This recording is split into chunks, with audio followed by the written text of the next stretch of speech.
الحمد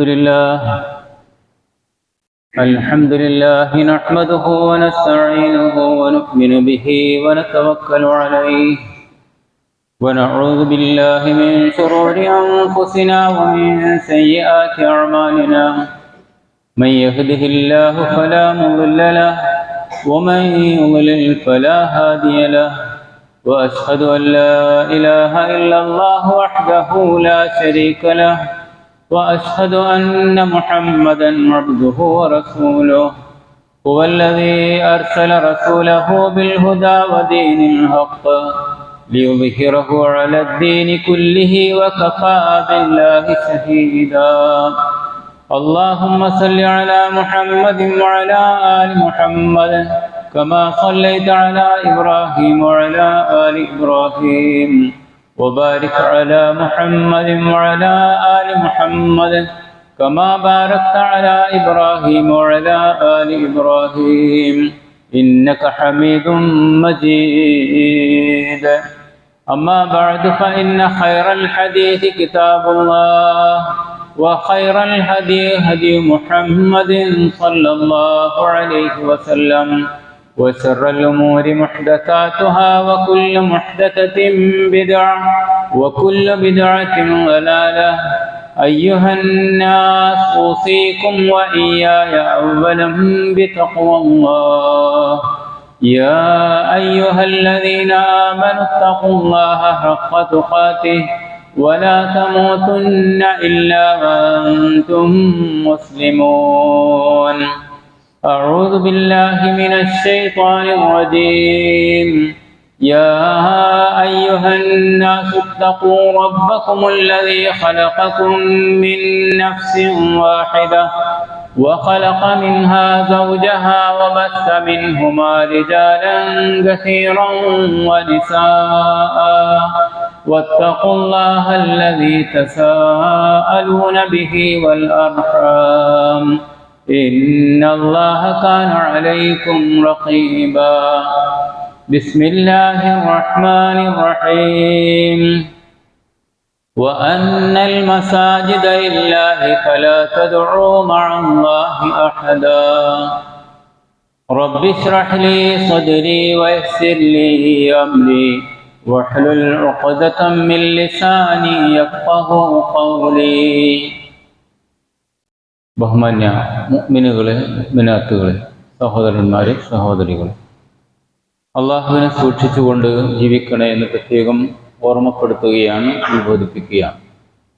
അള്ളാഹു സുബ്ഹാനഹു വ തആല മുഅ്മിനുകളിൽ പെട്ട് ജീവിച്ച് മരിച്ചു പോകാൻ നമ്മെ എല്ലാവരെയും അനുഗ്രഹിക്കുമാറാകട്ടെ. നമുക്കറിയാം, ലോകത്ത് ഒരുപാട് ആരാധനാലയങ്ങളുണ്ട്. മുസ്ലിങ്ങൾക്കും ആരാധനാലയങ്ങൾ ഉണ്ട്. അതിലേറ്റവും പവിത്രമായത് മക്കയിലെ മസ്ജിദുൽ ഹറമാണ് എന്നതും അവിടെ ലക്ഷങ്ങൾ നമസ്കരിക്കാൻ ഓരോ വഖത്തിലും എത്തിക്കൊണ്ടിരിക്കുന്നു എന്നതുമൊക്കെ നമുക്കറിയാവുന്നതാണ്. ഇതിനെ സംബന്ധിച്ച് അല്ലാഹു സുബ്ഹാനഹു വ തആല ഇന്നമൽ മുശ്രികൂന നജസുൻ ഫലാ യഖ്റുബന്നൽ മസ്ജിദൽ ഹറാം എന്ന് എടുത്തു പറയുകയുണ്ടായല്ലോ. മാനസികമായി ശുദ്ധിയില്ലാത്ത ആളുകൾ, മുശ്രിക്കുകളായ ആളുകൾ ആ കഅബാലയവുമായിട്ട് അടുക്കരുത് എന്ന് നിർദ്ദേശിക്കുകയാണ്. അതിൻ്റെ ഉദ്ദേശം ആത്മീയമായ ശുദ്ധീകരണമാണ്. ആ കഅബാലയവുമായി ബന്ധപ്പെട്ടുള്ള അതുമുതലുള്ള എല്ലാ പള്ളികളുടെയും ലക്ഷ്യം എന്നതാണ്. ആ പള്ളി മുതൽ ഇന്ന് കേരളക്കരയിലല്ല, ലോകത്തിൻ്റെ എല്ലാ ഭാഗത്തുമുള്ള പള്ളികളുടെ സവിശേഷത എന്നത് ലമസ്ജിദുൻ ഉസ്സിസ അല തഖ്വ, തഖ്വയിൽ അധിഷ്ഠിതമായ നിലപാടുള്ള പള്ളികൾ എന്നതാണ് ഖുർആൻ ഇത് സംബന്ധമായി നമ്മളെ പഠിപ്പിച്ചു തരുന്നത്. പള്ളികളെ സംബന്ധിച്ചിടത്തോളം കഴിഞ്ഞ പ്രാവശ്യം നാം സൂചിപ്പിച്ചു, പള്ളികളുമായി ബന്ധപ്പെട്ടുള്ള ഒരുപാട് അനാചാരങ്ങളും ആഘോഷങ്ങളുമൊക്കെ അതിൽപ്പെട്ടതാണ് ജാറവും അതുപോലെ അതുമായി ബന്ധപ്പെട്ട വിഷയങ്ങളും എന്നൊക്കെ നമ്മൾ മനസ്സിലാക്കുകയുണ്ടായി.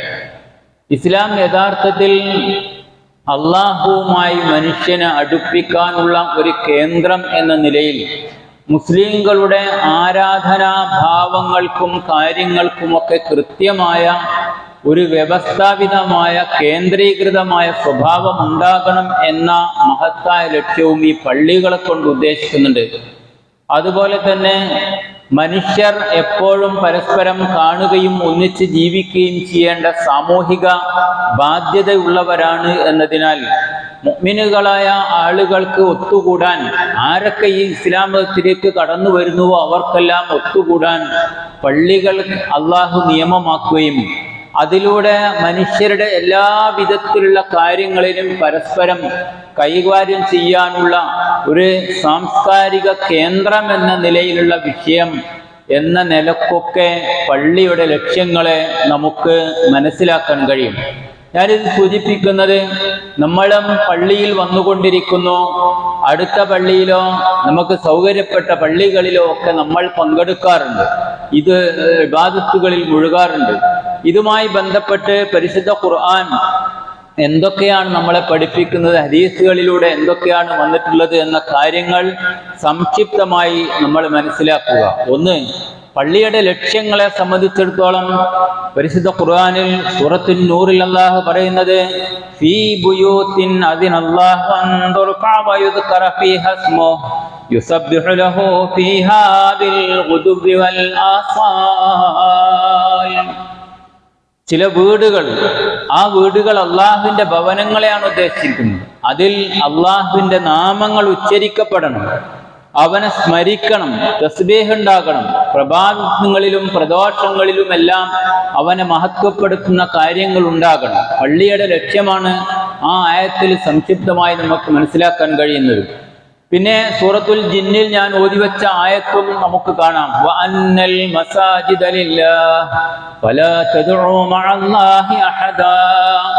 അല്ലാഹുവിനുള്ളതാണ് പള്ളികൾ, അവന്റെ കൂടെ മറ്റൊരാളെയും വിളിച്ചു പ്രാർത്ഥിക്കരുത് എന്ന്. പള്ളികളിൽ നടക്കുന്ന ശിർക്കൻ പ്രവർത്തനങ്ങൾ ഒരിക്കലും ഇസ്ലാം അനുവദിക്കുന്നില്ല എന്നർത്ഥം. അവിടെ ഉണ്ടാകുന്ന ശിർക്കിന്റെ വരികളടങ്ങിയ വരികൾ പാടുകയോ അതുപോലെ മരണപ്പെട്ടുപോയ ആളുകൾ വിളിച്ചുകൊണ്ടുള്ള ഏർപ്പാടുകളിൽ മുഴുകിക്കൊണ്ടുള്ള മാല മൗലീദുകൾ പോലെയുള്ള കാര്യങ്ങളോ നടത്തലല്ല ഇസ്ലാമിന്റെ ലക്ഷ്യം.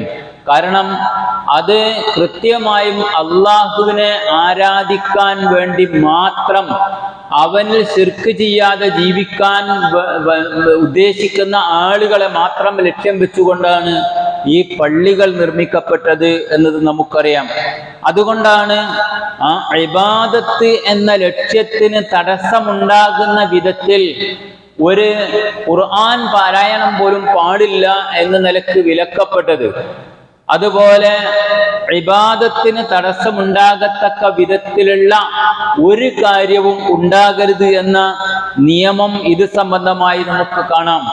നമസ്കാരത്തിന് ശേഷമുള്ള കൂട്ടപ്രാർത്ഥന, ഇമാമ് പ്രാർത്ഥിക്കുന്നു, ബാക്കിയുള്ളവർ ഉമൂമിങ്ങൾ ആമീൻ പറയുന്നു, അല്ലെങ്കിൽ അദ്ദേഹത്തിന്റെ കൂടെ നമസ്കരിച്ച ആളുകൾ ആമീൻ പറയുന്നു. ശേഷം വന്നിരിക്കുന്ന മസ്ബൂഖീങ്ങളായ 2 റക്അത്തും 1 റക്അത്തും ഒക്കെ ബാക്കിയുള്ള ആളുകൾ ഈ ആമീന്റെയും കാര്യങ്ങളിലെയും ഒക്കെ പ്രയാസങ്ങൾ നമസ്കരിക്കുന്നതിന്റെ ഇടയിൽ അവർക്ക് ബുദ്ധിമുട്ടുണ്ടായാൽ അത് ഹറാമാണ് എന്ന നിലക്ക് ഫിഖ്ഹിന്റെ ഗ്രന്ഥങ്ങളിൽ രേഖപ്പെടുത്തി വെച്ചിട്ടുണ്ട്. കൂട്ടുപ്രാർത്ഥന എന്നത് നബി സല്ലല്ലാഹു അലൈഹി വസല്ലമ നമസ്കാരത്തിന് ശേഷം പഠിപ്പിച്ചിട്ടില്ല എന്നതും അത് നബിയുടെ ചര്യ അല്ല എന്നതും ഒക്കെ മറ്റൊരു കാര്യം. ഞാൻ സൂചിപ്പിച്ചത് അത്ര പോലും ആ വിഷയത്തിന്റെ ഗൗരവം അത്രമാത്രം ഇബാദത്തുകൾക്ക് ഉണ്ടാകരുത് എന്ന വശം കണിശമാണ് എന്ന് മനസ്സിലാക്കാനാണ്. ഇനി അത് സംബന്ധമായി ഖുർആൻ പള്ളികളുടെ തഅലീം, വമൻ യുഅല്ലിം ശആഇറല്ലാഹി ഫഇന്നഹാ മിൻ തഖ്വൽ ഖുലൂബ്. ഇങ്ങനെയുള്ള പള്ളികളെ ആദരിക്കുക എന്നത് തഖ്വയുള്ള മനുഷ്യന്മാർക്കേ കഴിയുകയുള്ളൂ. അതുകൊണ്ടാണ് ഈ പള്ളികളുടെ വിഷയത്തിൽ നബി സല്ലല്ലാഹു അലൈഹി വസല്ലമ പറഞ്ഞിട്ടുള്ളത്, അഹബ്ബുൽ ബിലാദി ഇലല്ലാഹി മസാജിദുഹാ. ഒരു പ്രദേശത്ത് ഏറ്റവും നല്ല കാര്യമായി സ്ഥലമായി അള്ളാഹു പരിഗണിച്ചിരിക്കുന്നത് അവിടെയുള്ള പള്ളികളെ ആകുന്നു. വഅബ്ഗദുൽ ബിലാദി ഇലല്ലാഹി അസ്വാഖുഹാ. അതേപോലെ തന്നെ ഏറ്റവും മോശം പ്രദേശങ്ങളിലെ സ്ഥലങ്ങളിൽ ഏറ്റവും മോശം അങ്ങാടികളാണ് എന്നും നബി പറയുകയുണ്ടായി. അങ്ങാടികൾ മോശമാകുന്നതിന് ഒരുപാട് കാരണങ്ങളുണ്ട്, ഞാനത് വിശദീകരിക്കുന്നില്ല. അങ്ങാടികളിൽ ജോലി ചെയ്യുന്ന കടകമ്പോളങ്ങൾ നടത്തുന്ന ആ പ്രവർത്തനവുമായി ബന്ധപ്പെട്ട ആളുകളോടും അങ്ങാടിയിലിറങ്ങുന്ന ആൾക്കാരോടും അതിനെ സംബന്ധിച്ച് വിശദീകരിക്കേണ്ടതില്ല. ഒരു മുഅ്മിനായ മനുഷ്യൻ അങ്ങാടികളിൽ കവലകളിൽ ബിസിനസ് നടത്തുമ്പോൾ അയാൾ ദീനീ നിയമങ്ങൾ പാലിച്ചുകൊണ്ടും എങ്ങനെയാണ് റബ്ബിന്റെ നിയമത്തിൽ നിന്ന് തെറ്റാത്ത വിധത്തിൽ ഈ അങ്ങാടിയെ ഉപയോഗപ്പെടുത്തുക എന്ന് ചിന്തിച്ചും കൊണ്ട് അയാളത് ചെയ്യുന്നവനായിരിക്കും. എന്നാൽ ആ നിലക്ക് ഏറ്റവും മോശപ്പെട്ട ചില കാര്യങ്ങൾ അങ്ങാടികൾക്ക് ഉണ്ട് എന്നും കൂടി ഈ ഹദീസ് നമ്മളെ ബോധ്യപ്പെടുത്തുന്നു. ഇനി നബി സല്ലല്ലാഹു അലൈഹി വസല്ലമ പള്ളിയുമായി ബന്ധപ്പെട്ട് പറഞ്ഞിരിക്കുന്നത് എന്താ? വഅൻ തുനല്ലഫ വതുതയ്യബ. വൃത്തിയും വെടിപ്പും വളരെ പ്രധാനപ്പെട്ടതാണ്. പള്ളിയുടെ അടുത്തുകൂടി വരുമ്പോഴേക്ക് പള്ളി ഏറ്റവും നല്ല നിലയിലായതിനാൽ അങ്ങോട്ട് പ്രവേശിക്കാനുള്ള സന്മനസ്സുണ്ടാകണം. വൈക്കം മുഹമ്മദ് ബഷീർ അദ്ദേഹത്തിന്റെ ഒരു ഒരു യാത്രയുമായി ബന്ധപ്പെട്ട ചില വിവരണങ്ങൾ നടത്തിയപ്പോൾ അദ്ദേഹം പറഞ്ഞു, കൂടെയുള്ള ആള് ചോദിക്കുന്നു, ഒരു വല്ലാത്ത യൂറിയന്റെ ഗ്രന്ഥമുണ്ടല്ലോ, യൂറിൻ വാസനിക്കുന്നുണ്ടല്ലോ. അപ്പം വൈക്കം പറഞ്ഞു, അവിടെ ഒരു പള്ളി ഉണ്ടാകും. ഞാൻ സൂചിപ്പിച്ചെന്താ, അങ്ങനെയാകരുത്, ദുർഗന്ധം വമിക്കുന്നതാകരുത് പള്ളി. പള്ളി എപ്പോഴും വൃത്തിയും വെടിപ്പും തുതയ്യബ എന്നാണ് ഹദീസിൽ പറഞ്ഞിട്ടുള്ളത്. സുഗന്ധം പൂശാൻ കഴിയുമെങ്കിൽ അങ്ങനെ സുഗന്ധം പൂശുന്നതാകണം. മുസ്ഹഫ് മാറാല പിടിച്ച് കിടക്കുന്നതാകരുത് ഇത്. അതുപോലെ തന്നെ വിരിപ്പുകളോ മുസല്ലകളോ പായകളോ തുടങ്ങിയിട്ടുള്ള പള്ളിയുടെ ഉൾഭാഗങ്ങളിലുള്ള വസ്തുക്കളാകട്ടെ, പള്ളിയുടെ മുകളിലുള്ള വസ്തുക്കളാകട്ടെ, എല്ലാം വളരെ വൃത്തിയായി വെടിപ്പായി കൊണ്ടു നടക്കണം. അതാണ് ആയിഷ റളിയല്ലാഹു അൻഹയോട് നബി സല്ലല്ലാഹു അലൈഹി വസല്ലം പറഞ്ഞിരിക്കുന്ന ഈ ഹദീസ് നമുക്ക് മനസ്സിലാക്കാൻ കഴിയുന്നത്. ആ വെടിപ്പിന്റെ കാര്യത്തിൽ ചില പള്ളികളിലൊക്കെ പോയാൽ സ്ത്രീകൾ അവർ പ്രവേശിക്കുന്ന ഭാഗത്ത് യാതൊരു നിലക്കുള്ള ശുദ്ധീകരണവും നടത്താതെ ഒരു നിലക്കും പരിഗണിക്കാത്ത അവസ്ഥ നമുക്ക് കാണാം. ആണുങ്ങൾ നിസ്കരിക്കുന്ന ഭാഗത്ത് കൃത്യമായും കാർപ്പറ്റും ശ്രദ്ധയും ഒക്കെ ഉണ്ടാകുക, സ്ത്രീകളുടെ ഭാഗത്ത് അങ്ങനത്തെ യാതൊരു ശ്രദ്ധയില്ല. അത് നമ്മളുടെ ശ്രദ്ധയിലുണ്ടാകണം. അങ്ങനെയാണ് പള്ളിയെങ്കിൽ അവിടെയും കൃത്യമായ സൂക്ഷ്മമായ നിലപാട് സ്വീകരിക്കണം. വൃത്തിയും വെടിപ്പും ആ ഭാഗത്തും ഉണ്ടാകണം. ഇത് നിങ്ങൾ നോക്ക്, വുളു എടുക്കുന്ന ഭാഗങ്ങളാകട്ടെ, അതുപോലെ ടോയ്ലറ്റുകളാകട്ടെ, ഇവിടെയൊക്കെ തന്നെയും ആ കണിശത ഇല്ല എങ്കിൽ നമ്മൾക്ക് വീണ്ടും ആ പള്ളിയിലേക്കൊന്ന് പോകാനുള്ള ഇഷ്ടമുണ്ടാവുകയില്ല. അത് പ്രത്യേകം മനസ്സിലാക്കണം. വരുന്നവരായ ആളുകൾ ഇത് കേവലം കമ്മിറ്റിക്കാർക്ക് മാത്രമുള്ള ഉത്തരവാദിത്തമല്ല, എല്ലാവർക്കും അതിൽ ബാധ്യതയുണ്ട്. ഒരു അഴുക്ക് എൻ്റെ കൈകൊണ്ട് എനിക്ക് എടുത്തിടാൻ കഴിയുമെങ്കിൽ, വൃത്തിയാക്കാൻ കഴിയുമെങ്കിൽ ഞാൻ അത് ചെയ്യണം. അതുപോലെ എല്ലാ ആളുകൾക്കും ആ ബാധ്യത ഉണ്ട്. അതുകൊണ്ടാണ് നബി സല്ലല്ലാഹു അലൈഹി വസല്ലമ പറഞ്ഞത് ഉരിദത് അലയ്യ ഉജൂറ ഉമ്മത്തി ഹത്തൽ ഖദാതു യുഖ്രിജുഹ അർ-റജുലു മിനൽ മസ്ജിദ്. പുണ്യകാര്യമായി എനിക്ക് കൃത്യമായും പ്രദർശിപ്പിക്കപ്പെട്ട വിഷയത്തിൽപ്പെട്ടതാണ് പള്ളികളിലുള്ള അഴുക്കുകൾ നീക്കുക എന്നത്.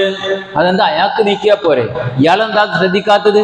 അതല്ല, കാരണം എൻ്റെ ഉമ്മത്തിന് അതിന് പ്രതിഫലമുണ്ട് എന്ന് എനിക്ക് കൃത്യമായും ബോധ്യപ്പെടുത്തിയിട്ടുണ്ട്. അത്രമാത്രം. ഇനി നിങ്ങൾ നോക്ക്, മറ്റു ചില വശങ്ങൾ ഇതിലുണ്ട്.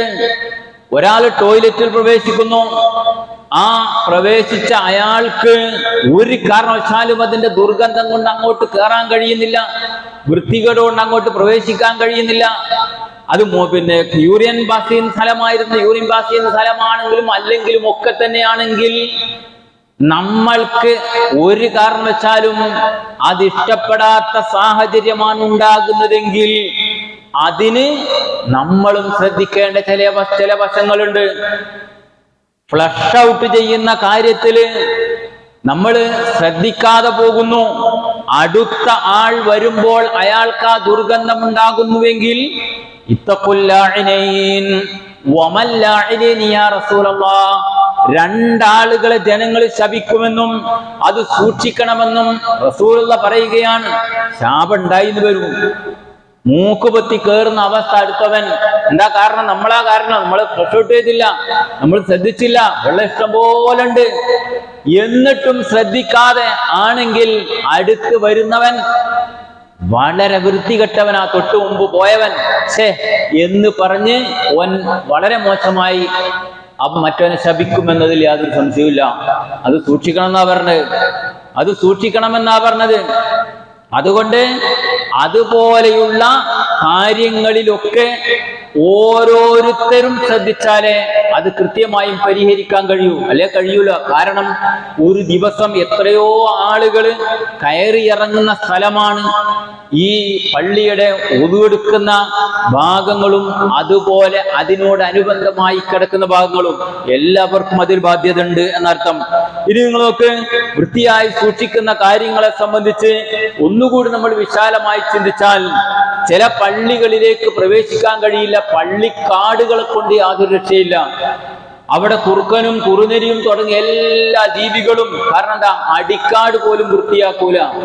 മക്ബറ കിടക്കുന്ന സ്ഥലം ഉണ്ടല്ലോ, ആരാ ഇത് വൃത്തിയാക്കാൻ പാടില്ല എന്ന് പറഞ്ഞത്? ഏത് ഹദീസിലാണുള്ളത്? മറിച്ച് അവയൊക്കെ വൃത്തിയാക്കുകയും ആളുകൾക്ക് ചെടികൾ വരെ വെച്ച് പിടിപ്പിച്ച് പള്ളിയിലേക്ക് വരാവുന്ന രൂപത്തിലുള്ള മാനസികമായ താല്പര്യവും അവിടെയുള്ള അന്തരീക്ഷത്തിന്റെ ശുദ്ധമായ നിലപാടും ഉണ്ടാക്കിയെടുക്കാൻ കഴിയുമെങ്കിൽ അത് ചെയ്യുകയാണ് വേണ്ടത്. മനസ്സിലായോ? അത്രമാത്രം ആ ഭീകരാവസ്ഥ. ചില പള്ളിക്കാടിന്റെ അടുത്തൂടി പള്ളിയും കൂടി ഉണ്ടായാൽ അങ്ങോട്ട് പോകാൻ തന്നെ പേടിയാണ്. ആളുകൾക്ക് അവിടെ മക്ബറയിൽ ഖബറടക്കണ്ടേ, എന്നിട്ട് അതിന് മസാലയും പറഞ്ഞ് നടക്കുക ചില ആൾക്കാർ. അങ്ങനെയല്ല. ഇബ്രാഹിം പഠിപ്പിച്ചുള്ള വശം തുതയ്യബ പുനല്ലഫ രണ്ടും പറഞ്ഞിട്ടുണ്ട്. ആ വൃത്തിയാക്കലും ആ സുഗന്ധപൂരിതമായ അവസ്ഥ അവിടെ നിലനിൽക്കലും. എന്നിട്ടോ ആ മറ്റൊരായത്തിൽ കാണാം,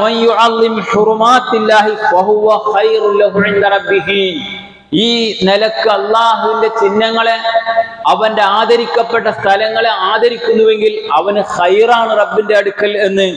ഇനി പള്ളിയിൽ വരുന്ന ആളുകളുള്ള കൽപ്പന നോക്ക്, യാ ബനി ആദമ ഖുദൂ ദീനത്തക്കും ഇൻദ കുല്ലി മസ്ജിദ്. അറിയാം എല്ലാവർക്കും എന്താ അതിനർത്ഥം? പള്ളിയിൽ വരുമ്പം നല്ല വസ്ത്രം ധരിച്ചിരിക്കണം, മാന്യമായ നിലപാടിലായിരിക്കണം, വൃത്തിയോടുകൂടിയായിരിക്കണം, സുഗന്ധം പൂശാൻ കഴിയുന്ന ആളുകൾ ആ നിലക്കായിരിക്കണം. ഏറ്റവും ചുരുങ്ങിയത് വേറുള്ള ഒരാൾക്ക് നമ്മളുടെ വിയർപ്പിന്റെ ഗന്ധം പോലും ഇല്ലാണ്ടിരിക്കാൻ ഒന്ന് ശ്രദ്ധിക്കണം, അതെങ്കിലും ഒന്ന് ശ്രദ്ധിക്കണം. എന്നിട്ട് നബി അതുമായി ബന്ധപ്പെട്ട് വിശദീകരിച്ച വേറെ ചില ഹദീസുകൾ കാണാം. അതെന്താ? നിങ്ങള് മൻ അക്കലൽ ബസല വസ്തൗമ വൽ ഖുറാസ് വലാ യഖ്റബന്ന മുസല്ലാന, ഉള്ളി ഭക്ഷിച്ചിട്ട്, വെള്ളുള്ളി ഭക്ഷിച്ചിട്ട്, അതുപോലെ ദുർഗന്ധമുള്ളത് ഭക്ഷിച്ചിട്ട് പള്ളിയിൽ വരണ്ടെന്നാ പറഞ്ഞത്. വരണ്ട. ഫലാ യഖ്റബന്ന മുസല്ലാന. എത്ര ശുദ്ധീകരണം, എത്രമാത്രം നമ്മൾ മറ്റുള്ളവർക്ക് ഈ വിഷയത്തിൽ പ്രയാസം ഉണ്ടാകരുത് എന്ന് ശ്രദ്ധിക്കണമെന്ന് നിങ്ങൾ ചിന്തിച്ചു നോക്ക്. ഇങ്ങനെയുള്ള ഒരുപാട് നിയമങ്ങൾ ഇതുമായി ബന്ധപ്പെട്ടത് കാണാം. എന്താ കാരണം? കാരണം ഇതിന്റെ പവിത്രതയാണ്. ആ പവിത്രത അസ്സലവാത്തുൽ ഖംസു വൽ ജുമുഅത്തു ഇലൽ ജുമുഅ കഫാറത്തുൽ ലിമാ ബൈനഹുന്ന മാ ലം തഖ്ശൽ ഖബായിർ. ഒരു നമസ്കാരം മുതൽ അടുത്ത നമസ്കാരം വരെ, ഒരു ജുമുഅ മുതൽ അടുത്ത ജുമുഅ വരെ അതിന്റെ ഇടയിലുള്ള പാപങ്ങൾ പൊറുക്കപ്പെടുന്ന പുണ്യമായ സ്ഥലത്തേക്കാണ് ബർക്കത്ത് ലഭിക്കപ്പെടുന്ന മലായികത്തുകളുടെ പ്രാർത്ഥനയുള്ള സദസ്സിലേക്കാണ് നമ്മൾ വരുന്നത്. ഒരുപാട് മഹത്വങ്ങൾ ഇതുമായി ബന്ധപ്പെട്ട് നമുക്ക് കാണാൻ സാധിക്കും.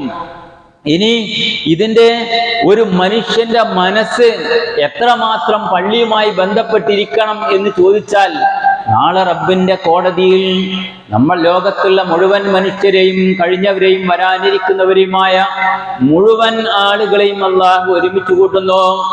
ആ ഘട്ടത്തിൽ തലക്ക് മുകളിൽ ഒരു ചാൺ മുകളിൽ സൂര്യൻ കത്തിജ്വലിച്ചു കൊണ്ടിരിക്കുന്നു. അതിശക്തമായ വിയർപ്പിലാണ്ട് മനുഷ്യൻ ബേജാറാകുന്ന ഘട്ടത്തിൽ അള്ളാഹുവിന്റെ പ്രവാചകൻ സല്ലല്ലാഹു അലൈഹി വസല്ലം പഠിപ്പിക്കുന്നു, സബഅത്തുൻ യുളില്ലുഹുമുല്ലാഹു യൗമൽ ഖിയാമത്തി ലാ ഇല്ലല്ലാ ളില്ലുഹു. 7 ആളുകൾക്ക് അർശിന്റെ തണലുണ്ട്. റബ്ബിന്റെ അർശിന്റെ തണലല്ലാത്ത മറ്റൊരു തണലും ഇല്ലാത്ത ആ ഭയാനകമായ ദിവസം, ആ ദിവസത്തിൽ 7 ആളുകളുടെ കൂട്ടത്തിൽ, അർശിന്റെ തണലുള്ള ആൾക്കാരുടെ കൂട്ടത്തിൽ ഒരാളെ എണ്ണിയിരിക്കുന്നത് വറജുലുൻ ഖൽബുഹു മുഅല്ലഖുൻ ബിൽ മസാജിദ്. ഒരാള് അയാളുടെ ഹൃദയം പള്ളികളുമായി ബന്ധപ്പെട്ട് കിടക്കുന്നു. അത് കേവലം ഒരു പള്ളിക്ക് കാശ് കൊടുക്കുക എന്നത് മാത്രമല്ല, അവിടെ ജമാഅത്ത് നടക്കുന്ന കാര്യങ്ങളിൽ ശ്രദ്ധയുണ്ട്. അവിടെയുള്ള വൃത്തിയോ വെടിപ്പോ പള്ളിയുടെ സൗകര്യങ്ങളോ അതുപോലെയുള്ള എല്ലാ കാര്യങ്ങളുമായി അയാളുടെ ഹൃദയം ബന്ധപ്പെട്ട് കിടക്കുന്നു.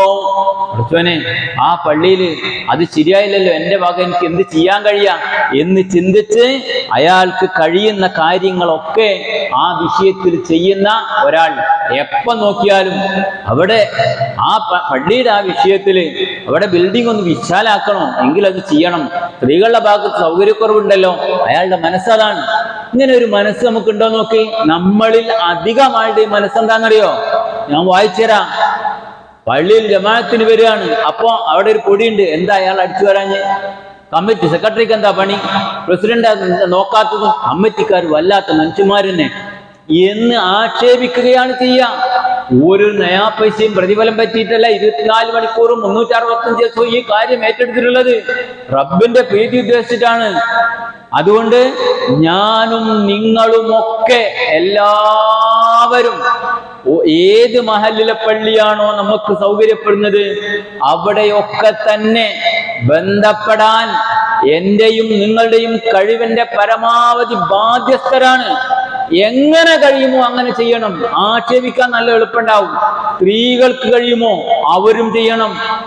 പള്ളികളൊക്കെ ഇപ്പൊ നബി സല്ലല്ലാഹു അലൈഹി വസല്ലമയുടെ കാലഘട്ടത്തിൽ ഒരു സ്ത്രീ മരണപ്പെട്ടു, അവരുടെ ഖബറുകൾ അറിയിച്ചു തരണേ എന്ന് ചോദിക്കുന്നു എന്ന് നബി അന്വേഷിച്ചപ്പോ ഇന്നടത്താണ് എന്ന് പറഞ്ഞു.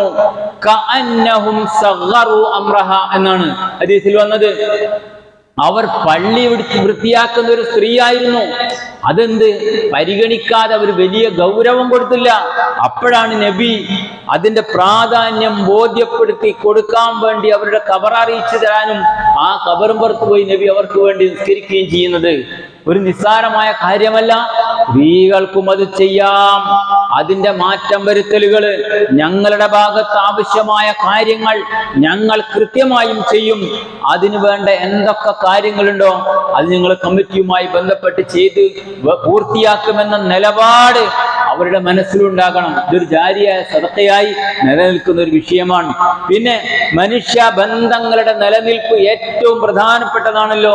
അതുകൊണ്ടാണ് ഞാൻ നേരത്തെ സൂചിപ്പിച്ചത് സാംസ്കാരിക കേന്ദ്രമാണ് പള്ളി എന്ന്. നബി സല്ലല്ലാഹു അലൈഹി വസല്ലമയുടെ കാലഘട്ടത്തിൽ എല്ലാ കാര്യങ്ങളും വന്ന് പറഞ്ഞിരുന്നത് പള്ളിയിലായിരുന്നു എന്ന് കാണാം. എല്ലാ കാര്യങ്ങളും മസ്ലഹത്ത് സമിതി പള്ളിയിലുണ്ടാകണം. പ്രയാസമായിട്ട് വരുന്ന ആൾക്കാർ അവരെ പരിഗണിക്കണം. കഴിയുന്ന എങ്ങനെ നമുക്ക് പരിഗണിക്കാൻ കഴിയുമോ അങ്ങനെ പരിഗണിക്കണം, അന്വേഷിക്കണം, സഹായം ചെയ്യേണ്ടത് സഹായം ചെയ്യണം. വഖാത്ത് കമ്മിറ്റി സെല്ല് അത് പ്രവർത്തിക്കണം. പള്ളിയായിരിക്കണം കേന്ദ്രം. അവിടെ ഒരു ഫോൺ നമ്പർ ഉണ്ടാകണം, ബന്ധപ്പെടണം. നമ്മുടെ മഹല്ലിൽ ഇതുമായി ബന്ധപ്പെട്ട് ഈ മഹല്ലിൽ എത്ര ആളുകൾ ഉണ്ടാകണം ഉണ്ട്, അവരുടെയൊക്കെ പ്രശ്നങ്ങൾ എന്ത് എന്ന് പരിഹരിക്കാൻ, ഒന്ന് വിളിച്ചു പറഞ്ഞാൽ ഒന്ന് എത്തി നോക്കാൻ, ഇവിടെ വന്ന് കാര്യം പറയാൻ പറ്റുന്ന ഒരു കേന്ദ്രമായി മാറണം പള്ളി. നിർബന്ധമാണ് ആ കാര്യം. കാരണം ഇസ്ലാമിസ്റ്റുടെ കാലഘട്ടത്തിൽ അങ്ങനെ എല്ലാ കാര്യങ്ങളും ഉണ്ടായിരുന്നു. എത്ര വരെ നമ്മൾ ചെയ്യണമെന്ന് വെച്ചാൽ വെറും ഖുർആൻ ക്ലാസ്സുകളോ അല്ലെങ്കിൽ ഹദീസ് ക്ലാസ്സുകളോ എല്ലാ ദിവസവും ഉള്ള ഒരു ചെറിയ ഹദീസ് ക്ലാസ്സോ മാത്രം മതിയാവുകയില്ല. മറിച്ച് എല്ലാ തരത്തിലുള്ള വിഷയങ്ങളും ചർച്ച ചെയ്യുകയും ആ നിലക്ക് മാന്യമായി, പ്രത്യേകിച്ച് ഒരു മഹല്ലിന്റെ ഒരു പരിധികൾ ഉണ്ടാവില്ല, അതിലെത്ര കുടുംബമുണ്ടോ, അവരുടെ പ്രശ്നങ്ങൾ എന്താ എന്നൊക്കെ പഠിക്കാനും മനസ്സിലാക്കാനുമുള്ള സമിതികൾ ഉണ്ടാക്കുകയും പള്ളി കേന്ദ്രീകരിച്ചുകൊണ്ട് ആ നിലക്കുള്ള ഒരു പ്രവർത്തനം നടത്തുകയും ചെയ്യണം. ആയിഷ റളിയല്ലാഹു അൻഹ ഉദ്ധരിക്കുന്ന ഒരു ഹദീസിൽ കാണാം, അമർ റസൂലുള്ളാഹി സ്വല്ലല്ലാഹു അലൈഹി വസല്ലം ബിനാഇൽ മസ്ജിദി ഫിദ്ദുവരി, പള്ളികൾ ആളുകൾ തിങ്ങി താമസിക്കുന്ന ഭാഗങ്ങളിലാണ് പള്ളി ഉണ്ടാക്കേണ്ടത് എന്ന്. കാരണം അതിന്റെ ഒരുപാട് കാരണങ്ങളുണ്ട്, നമുക്കറിയാം. ആ നിലക്ക് ആളുകൾക്ക് സൗകര്യപ്പെട്ട ഇടങ്ങളിൽ പള്ളികൾ ഉണ്ടാക്കുകയും ആ പള്ളികൾ കൃത്യമായും ഉണർന്നിരിക്കുന്ന എല്ലാ കാര്യങ്ങൾക്കും, ഇപ്പം വേണമെങ്കിൽ തൊഴിലവസരങ്ങൾ എവിടെയൊക്കെ ഉണ്ട് എന്ന് നമ്മളുടെ നോട്ടീസ് ബോർഡിൽ, പള്ളിയുടെ പരിസരത്തുള്ള നോട്ടീസ് ബോർഡിൽ കാണാൻ കഴിയുന്ന വിധത്തിൽ പ്രവർത്തനം വ്യാപിപ്പിക്കണം. ആളുകൾ അപ്പോഴേ പള്ളിയിലേക്ക് അടുക്കൂ, അത് യാതൊരു സംശയവുമില്ല. എന്തൊരു കാര്യത്തിന് നമുക്ക് പരിഹാരമാണ് എന്ന നിലക്ക് സാധുക്കൾക്കും പണക്കാർക്കും പണിയില്ലാത്തവർക്കും ദരിദ്രരായ ആളുകൾക്കും സമൂഹത്തിലെ കുടുംബത്തിലെ പ്രശ്നങ്ങൾ നിലനിൽക്കുന്ന കുടുംബത്തിലുള്ള ആളുകൾക്കുമൊക്കെ ഇവിടെ വന്നാൽ അതിന് പരിഹാരം ഉണ്ടാക്കാൻ ഇന്ന സമിതിയുണ്ട്, ഇന്ന ആളുകളുണ്ട് എന്ന് ഉണ്ടാകത്തക്ക വിധത്തിലുള്ള വിശാലമായ ഒരു നിലപാട്, ഒരു സാംസ്കാരികമായ കേന്ദ്രം എന്ന നിലപാട് പള്ളിയുമായി ബന്ധപ്പെട്ടുകൊണ്ട് നമുക്കുണ്ടാകണമെന്ന് സാന്ദർഭികമായി സൂചിപ്പിക്കുകയാണ്. അല്ലാഹു സുബ്ഹാനഹു വ തആല മനസ്സിലാക്കിയ കാര്യങ്ങൾ ജീവിതത്തിൽ പകർത്താൻ നമ്മെല്ലാവരെയും അനുഗ്രഹിക്കുമാറാകട്ടെ.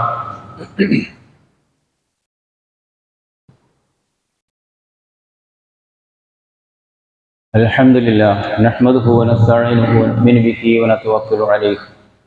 اللهم صل على محمد وعلى آل محمد أيها الناس أوصيكم ثانيا وإياي بتقوى الله. അള്ളാഹുവിനെ സൂക്ഷിച്ചുകൊണ്ട് ജീവിക്കണേ എന്നൊരിക്കൽ കൂടി വസിയത്ത് ചെയ്യുകയാണ്, ഉപദേശിക്കുകയാണ്. 12:38 ബാങ്ക് കുറെ ഇങ്ങോട്ട് പോന്നിട്ടുണ്ട്.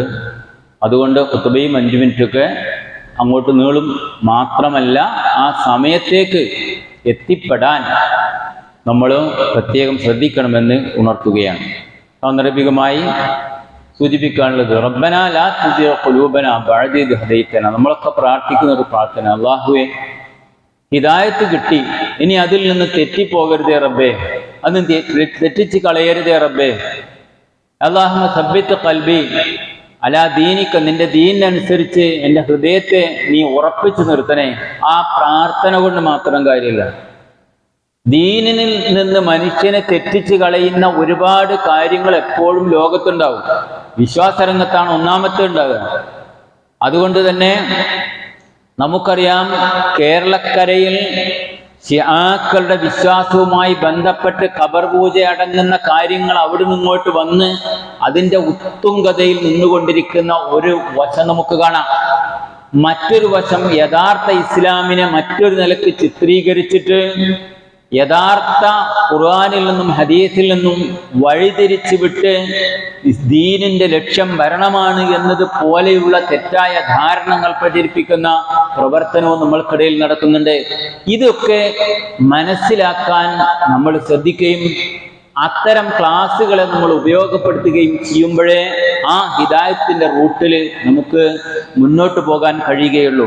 അതിനുവേണ്ടി അത്തരം കാര്യങ്ങളെ സംബന്ധിച്ച് മനസ്സിലാക്കാൻ ഷിയാക്കളുടെ അതുപോലെ ഇഖ്വാനികളുടെ അജണ്ടകളും മറ്റുമൊക്കെ തുറന്നു കാണിച്ചുകൊണ്ട് യഥാർത്ഥ അഹ്ലുസുന്നത്ത് വൽ ജമാഅ എന്താണ് എന്ന് പഠിപ്പിക്കാൻ വേണ്ടി ഇൻഷാ അല്ലാഹ് അബ്ദുറഹ്മാൻ ആദിർശ്ശേരിയുടെ ഒരു ക്ലാസ് സംശയ നിവാരണത്തോടുകൂടി ഞായറാഴ്ച 4 മണിക്ക് ഈ ഇർഷാദ് ഓഡിറ്റോറിയത്തിൽ നടക്കുകയാണ്. ആ കാര്യം എല്ലാവരും ശ്രദ്ധയിലുണ്ടാകണം. സ്ത്രീകൾക്ക് പ്രത്യേകമായ സൗകര്യമുണ്ട്, അത് ഓർമ്മപ്പെടുത്തുകയാണ്. മറ്റൊന്ന്, നമ്മളുടെ CRE കുട്ടികളുമായി ബന്ധപ്പെട്ട് അവരെ ഹൈസ്കൂൾ തലങ്ങളിലേക്ക്, കൗമാര പ്രായത്തിലേക്ക് കടക്കുമ്പോഴേക്ക് തന്നെ ഒരു കാരണവശാലും അവർ നമ്മളുടെ പിടുത്തത്തിൽ നിന്ന് മാറിപ്പോകാതെ കൃത്യമായും തൗഹീദും സുന്നത്തുള്ള ഖുർആനും സുന്നത്തും അനുസരിച്ച് ജീവിക്കുന്ന ആൺകുട്ടികളും പെൺകുട്ടികളുമായി വളർന്നു വരണം എന്ന കൃത്യമായ തീരുമാനത്തിന്റെ അടിസ്ഥാനത്തിൽ അത്തരക്കാരായ കുട്ടികളെ ഉദ്ദേശിച്ചുകൊണ്ട് നമ്മളുടെ ഈ ഇർഷാദിൽ വെച്ച് തന്നെ ഞായറാഴ്ച രാവിലെ 8:30 മുതൽ 9:30 വരെ ഒരു മണിക്കൂർ എല്ലാ ഞായറാഴ്ചകളിലും ആ കുട്ടികളെ ലക്ഷ്യം വെച്ചുകൊണ്ട് ഡിഗ്രി തലങ്ങളിൽ വരെ പഠിക്കുന്ന മക്കൾക്ക് ദീനീ വിജ്ഞാനം നൽകാനുള്ള സംരംഭം ഈ ഞായറാഴ്ച മുതൽ ആരംഭിക്കുകയാണ്.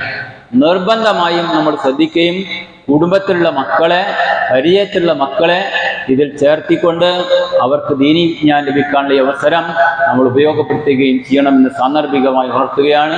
അല്ലാഹു സുബ്ഹാനഹു തആല ഇത്തരം കാര്യങ്ങളെല്ലാം സൂക്ഷ്മമായി മനസ്സിലാക്കുവാനും നമ്മളുടെ അടുത്ത തലമുറയിലേക്കും ഈ ആദർശം കൈമാറുന്ന വിധത്തിൽ പ്രവർത്തിക്കുന്നവരിൽ പെടാൻ അല്ലാഹു സുബ്ഹാനഹു തആല നമ്മെ എല്ലാവരെയും അനുഗ്രഹിക്കുമാറാകട്ടെ.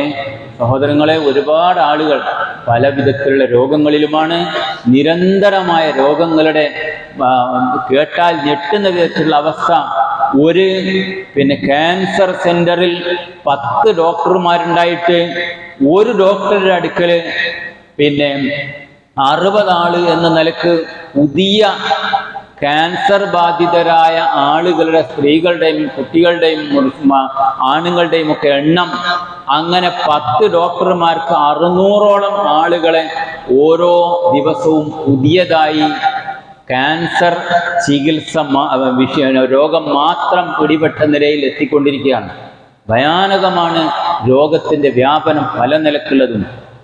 അതുകൊണ്ട് നമ്മളുടെയൊക്കെ മനസ്സിലുണ്ടാകുക, അള്ളാഹിനോട് പ്രാർത്ഥിക്കുക, അല്ലാഹു സുബ്ഹാനഹു തആല ഇത്തരം ഏത് തരത്തിലുള്ള രോഗങ്ങളിൽ പ്രയാസപ്പെടുന്നവരുണ്ടെങ്കിലും അവർക്ക് കാരുണ്യവാനായ റബ്ബ് ശിഫ നൽകി അനുഗ്രഹിക്കുമാറാകട്ടെ. ഇതുപോലുള്ള മാരകമായ രോഗങ്ങളിൽ നിന്നും അല്ലാഹുവേ നീ ഞങ്ങളെല്ലാവരെയും കാത്തുരക്ഷിക്കണേ തമ്പുരാനെ. കാരുണ്യവാനായ കരുണാവാരിധിയായ റബ്ബെ, മുഅ്മിനുകളായി ജീവിച്ച് മരിച്ചു പോകാൻ ഞങ്ങളെല്ലാവരെയും അനുഗ്രഹിക്കണേ റഹ്മാനെ. اللهم اغفر للمؤمنين والمؤمنات والمسلمين والمسلمات الأحياء منهم والأموات إنك مجيب الدعوات يا قاضي الحاجات. ربنا آمنا فاغفر لنا ذنوبنا وكفر عنا سيئاتنا وتوفنا مع الأبرار. ربنا تقبل منا إنك أنت السميع العليم وتب علينا إنك أنت التواب الرحيم.